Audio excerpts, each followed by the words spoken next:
Hello, Dr. Kemp here, the Hammond Doc. I want to share with you the current project that I have on my desk. This is a Hammond AO39 speaker amplifier out of a Hammond A105 organ. I've already, of course, evaluated all of the resistors, determined the ones that are bad and that need to be replaced. And I've already started doing some work here on this amp.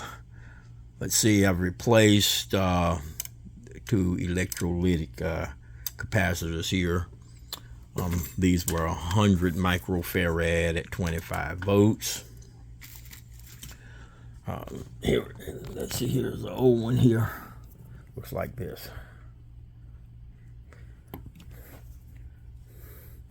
And of course, these are directional, so you have to be careful with how you orient the new ones.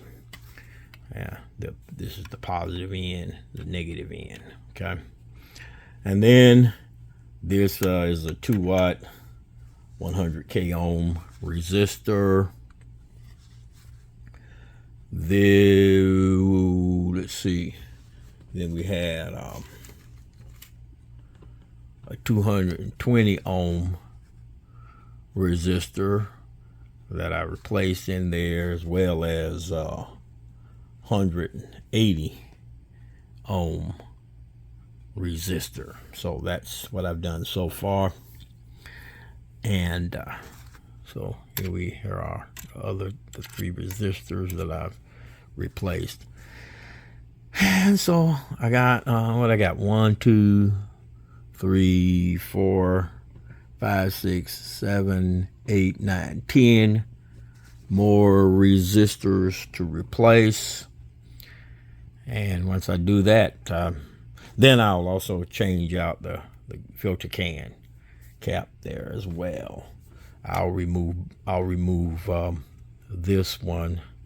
I'll disconnect this one.